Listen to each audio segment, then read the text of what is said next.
Unfortunately, with this video, my speaker wasn't turned on and the sound is bad quality because I was at a distance. So I'll have to voice over this one for you guys. Now, we have Milo here. Milo is a chocolate Labrador. Now, Milo's come to me because the owner has told me that she's concerned about some of his reactivity towards dogs. And you can see here we're doing a first introduction and we're not seeing any yet. But I'll tell you a bit more about Milo as you watch this clip. Milo was sent to a boarding train facility. She sent him up here because of a little bit of his reactivity.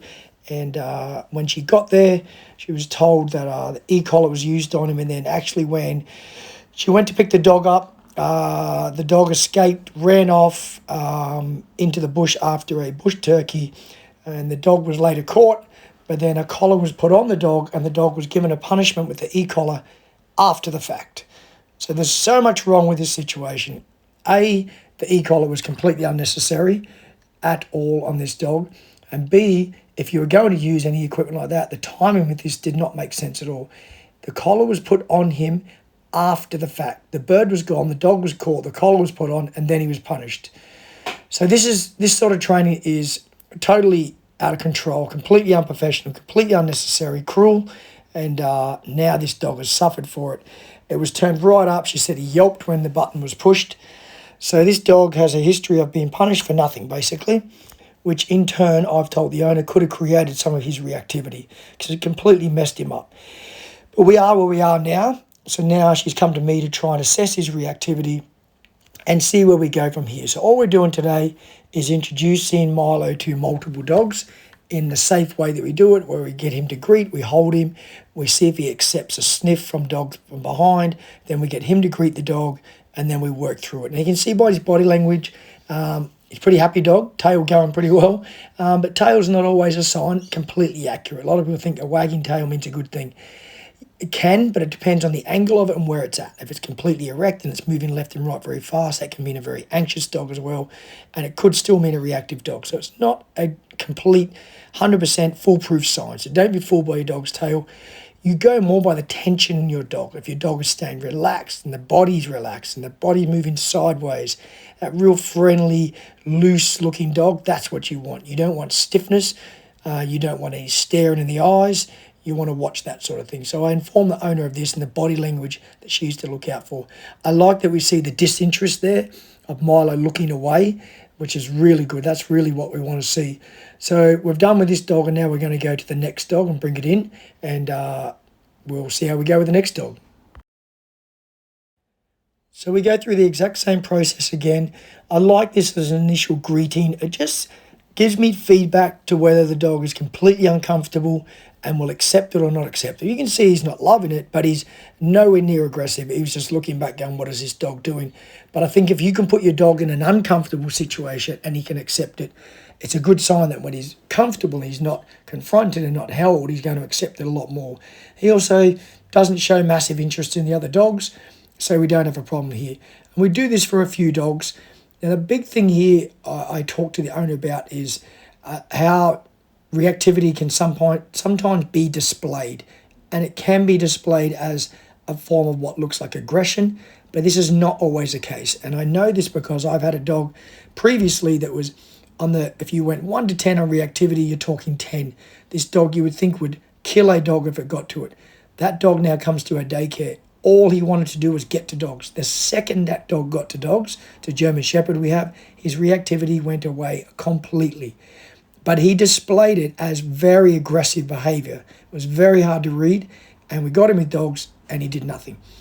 So barking and even growling and being very verbal is not always a sign of a dog wanting to be aggressive with a dog. And on the other side of that, dog that is quiet is not always an accurate sign it's not aggressive. So it can be a tricky one. Like I've said to you guys, the big thing you're looking for is that freezing sort of nature, that pausing, the heavy eye contact, the really sort of stiffness, the erectness, the stiff tail. That's what you're looking for, and you try not to allow too much of that. You want to keep the dog staying relaxed and free and easy and not tense.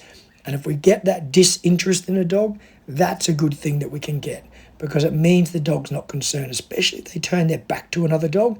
It's a good sign they're pretty relaxed. If you think of it as yourself, as a human, you're not going to turn your back to people you're not comfortable with. It generally doesn't happen.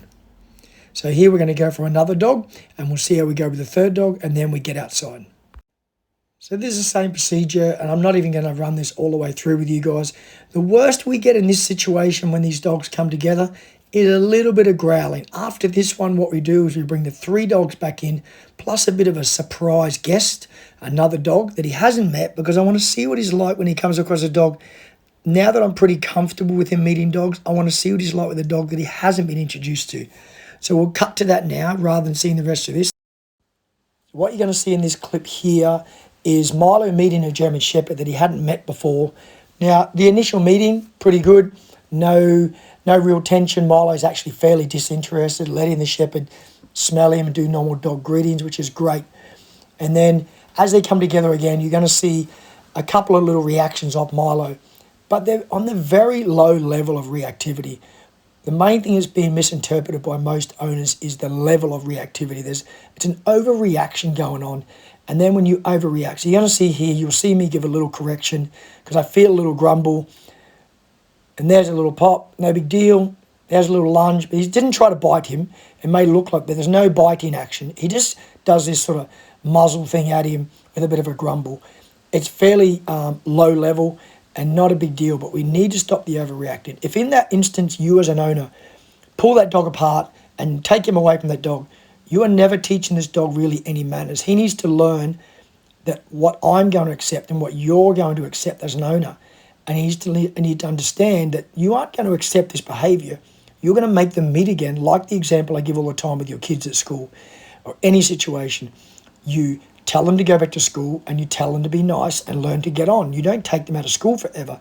I've used that example a lot because I think it's relevant with dogs.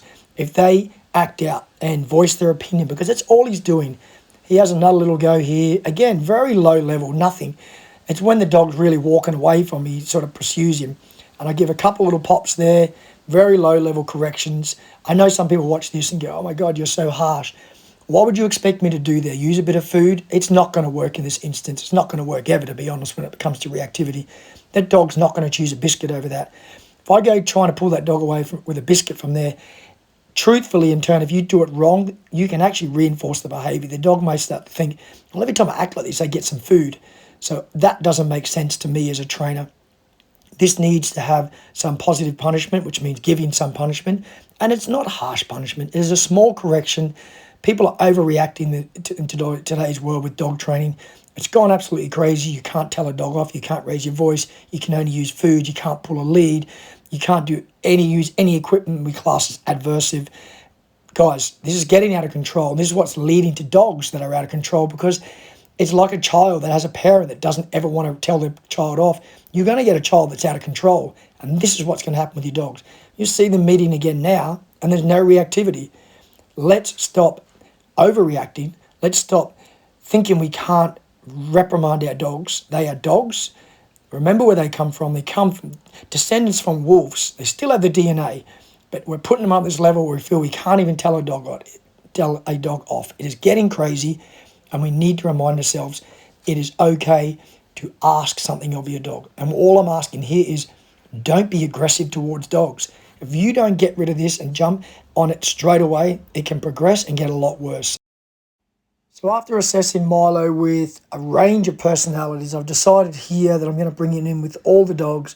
I feel very confident with being able to deal with him. But the main thing is I know the other dogs and I know that they are all safe. They've all been assessed. They're non-reactive.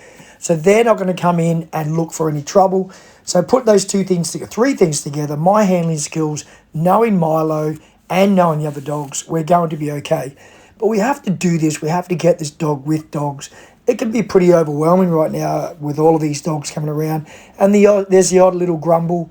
But what I'm saying in this video here is I'm okay with that. There's levels that you've got to accept out of your dog. It is okay for your dog to little grumble at another dog to tell it to go away. It's how they talk. We can't expect our dogs to never verbalize. They're allowed to tell a dog that they're uncomfortable, that they want some space. And a high percentage of dogs acknowledge this and then back off, and you avoid fights. This is all about teaching your dog how to communicate as well. You monitor their communication. You teach them how they can communicate and what's not acceptable. So I allow him to do his little growls. If he goes over top of that, am I going to mark it? Yes, I'm going to correct it and tell him that's too much. But I don't need to do it. He does great. I have an intention here of dropping the lead later on to give him total freedom, which can be even better because often on a lead, a dog, they will display like frustration through reactivity because they can't get away from a situation. They know they're on a lead. They'll give a grumble and a bark. But if you drop the lead, often the dogs can be better because they can avoid any situations and allows them a bit more freedom. But you need to be able to judge your dog on that because you can't allow freedom where a dog's going to go and attack other dogs. But I'm very confident in this dog. You see he's pretty good on the lead even. He's on a gentle leader here. He's been introduced to that by his owner, which is great. And he's very comfortable, really. There's a lot of dogs, and I think he's dealing with this great. So I keep giving him the freedom with dropping the lead here coming up soon. And just let him sort of investigate. He's doing great with greeting other dogs. I'm talking here about his tail. It's pretty low and side to side. It's not too tense. There's a little bit of stiffness, but that's quite often how dogs meet. They often both go stiff, but what they're not looking for, if you see, is doing the eye to eye. That's the main thing really you're looking for in the greeting. If two dogs are trying to sort of give it that standoff where they stare at each other, that's the one that can lead to an issue, to a reaction or a fight. So really it's about knowing your dog. I'm always saying this to you guys, understanding body language, what's accepted, what's not, what's normal, what's excessive, and gaining confidence through those skills. And once you learn that, you are going to feel the confidence and you're not going to overreact here to your dog giving some grumble or growl to a dog, and it's all okay. So he does great. And we'll just let the video roll for a little bit more till you see the lead being dropped. And then we're going to go to some footage outside with me and the owner doing some meet and greets in the street with other dogs. I'm not going to take the lead off. What I am going to do is give a little bit of freedom. A little bit. Don't make me regret it. I'm going to drop the lead. So this is that fading out process where I'm not always walking with the dog. I'm letting him make good choices. Because right now he's giving me no reason to believe that he's going to make a bad choice and be aggressive. We always follow. Let me do his thing. Good boy. Good boy. It's a lot of dogs. Good boy, Milo. So in these next few clips, you're going to see myself with the dog and the owner and her dog and just doing meet and greets. And I'm just trying to give her the skills and how to do this in the street. Now, in the past, she'll see a dog, the dog barks, she goes the other way. Guess what? You're usually reinforcing that behavior then because the dog realizes when you bark, especially if it's fear-based, you're going to take the dog away. So you're actually reinforcing. I'm teaching her to go up to the dogs. I now know she's got a safe dog, even with a little reactivity it has. It's very low level. But in this clip here, you're going to see a little reactivity. I'm going to cut to the original audio. It's not the best quality, but you hear what I say to the owner and how to deal with it. Let them make it. Yeah? Don't worry about it, but don't overreact. Don't overreact. Sit. Yep, make him sit. Good. Don't overreact. It's him, he's just a verbal dog. Sometimes he gives a bark that way. Clearly doesn't want to attack the dog. Yeah, it's just a hey, give me space. Yeah. I am what I am. Doesn't mean I'm saying it's a good thing, but it's certainly something not to overreact about. What would you have normally done then? You would have panicked and probably walked away? No. Yeah. Okay. Bring him back in. Maybe. Come here, Milo. Good boy. Leave it. Good boy. There we go. You let him meet again and then you walk off. Okay? I don't want you to let him have his last memory with a dog of being tough, thinking he's tough, and then you go, okay, I'll take you away. Yeah. You go, leave it, and you make them meet again. And you have a good meeting, and then you leave on your terms. Does that make sense? Yeah. So again, I apologise for the poor quality audio, but I wanted you guys to hopefully hear what I was saying to the owner, and the fact that you are in control of the situation and it is on your terms. What I mean by that is if your dog gets to bark through aggression or fear and then you take it away, and that is the last memory that dog has of that dog with no correction, nothing at all, it is basically going to encourage that behaviour to happen more and more and more. Not in all cases, but in a high percentage. So provided you can deal with your dog's reactivity, if it's low level or it's high level. If it's high level, you might have your dog muzzled, but you will still reintroduce these dogs. You need to work through this process. It may be at a threshold until you can get closer and closer. But the more you are consistent, you can develop a bigger group, a network of dogs around your dog, the more friendly, more confident, less fearful it's going to become. But you need to have a plan to do this, and you need to work with people to get your dog through this process. So you are in control of the situation until you get to this, what we have now. A dog sitting, a dog standing, calmness. It doesn't mean your dog's ever going to be great friends, and that's okay. Not all humans like humans, but provided you can have a good social experience, you can stop in the street and talk to someone, whether your dog likes it or not, it sits there and watches. Now guys, I'm going to switch the original audio here. It's not great quality, but I want you to hear what I have to say and hopefully get something out of it, so bear with me in the quality. And again, thank you very much for watching the video. Nice and confident. Agree, let him do this process. All you're mainly looking out for, underneath is nice. When he looks, sniffs underneath, it's good. You're looking out for any side eyeballing. When they stand in the eyeball, then you pull them apart. That's like a pre, not necessarily definite fight, sit. But a pre, make him sit. Don't ask again. Push his butt down. Milo, sit. Good, one command. So you say it with good voice inflection. Sit and make him do it.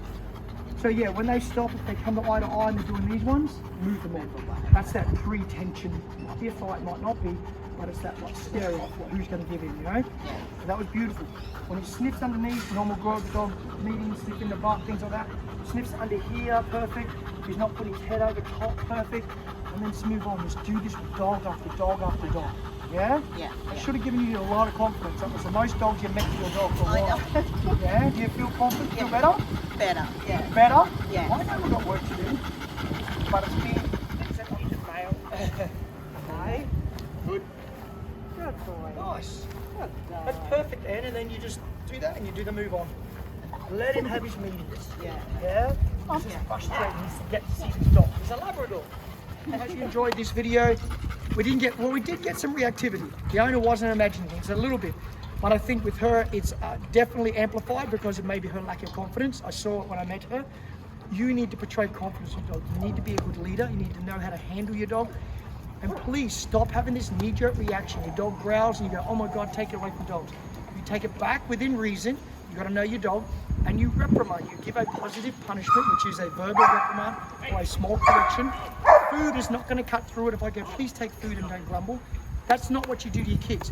When your kid misbehaves, do you give them a chocolate for going, please don't be naughty? No, you go, don't do it again, be good, be nice to the other kids. This is what we've got to do with our dogs. We're going to teach them you can't behave like that. Small correction, don't be afraid of it. There's nothing wrong with giving a correction that is reasonable to the action the dog did. Nothing over the top, just enough to get through. Anyway, if you enjoyed it, subscribe, share, like, do all those things. I really appreciate it. Hope you learned some of this video, got something out of it that you can cross over to with your dogs and help you with your reactivity if you do have some in your dog. Remember, don't overreact. Read your dog, know your dog, and work through the process. Maybe at daycare, somewhere where you know dogs, and get them to build their social network of friends, and your dog can work through this. Again, thank you very much, and I'll see you next time. Bye.